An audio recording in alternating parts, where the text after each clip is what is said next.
வணக்கம் நேர்களே. பெருந்தலைவர் காமராஜரை பற்றி சொல்லணும் அப்படின்னாக்க நிறைய சொல்லிக்கிட்டே இருக்கலாம். அப்படி அவரை பற்றி பேச வேண்டிய விஷயங்கள் நிறைய இருக்குது. நம்ம தமிழகத்துக்கு கிடைச்ச ஒரு பொக்கிஷம் அப்படின்னு தான் சொல்ல முடியும். அவர் முதலமைச்சராக இருந்தப்ப பயணிகள் விடுதியில் தங்கியிருக்கிறாரு.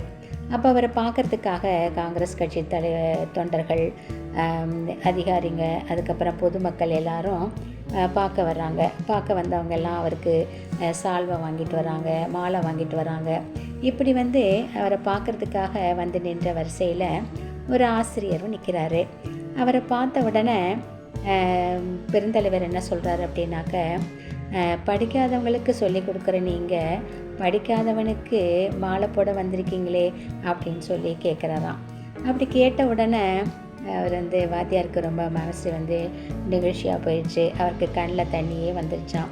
இப்படி முதலமைச்சராக இருந்தாலுமே தான் படிக்காதவன் அப்படிங்கிறத வெளியில் சொல்கிறதுக்கு அவர் வெட்கப்படலை. ஏன்னா பெருந்தலைவர் ஆரம்ப பள்ளி மட்டும்தான் படிச்சிருந்தார்.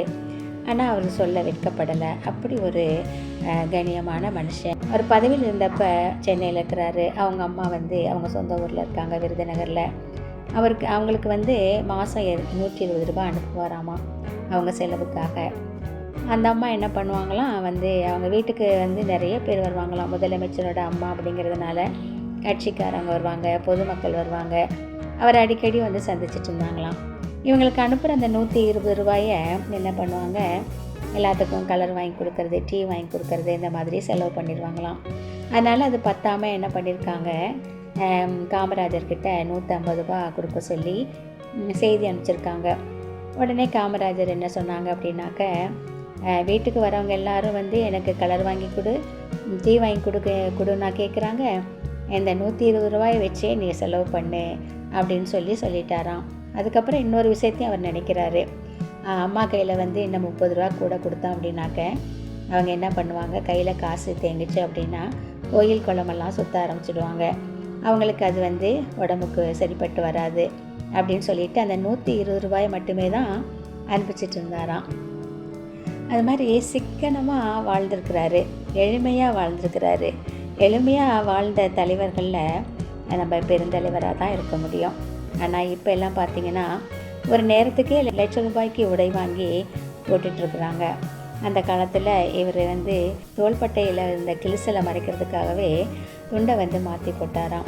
இந்த மாதிரி எளிமையாக வாழ்ந்த ஒரு தலைவர் யார் அப்படின்னு சொன்னாக்க அது காமராஜராக தாங்க இருக்கும். அவர் பதவி வகித்ததுக்கப்புறம் அவர் கோப்புகள்லாம் கொண்டு ஒரு அதிகாரி வைக்கிறாரு.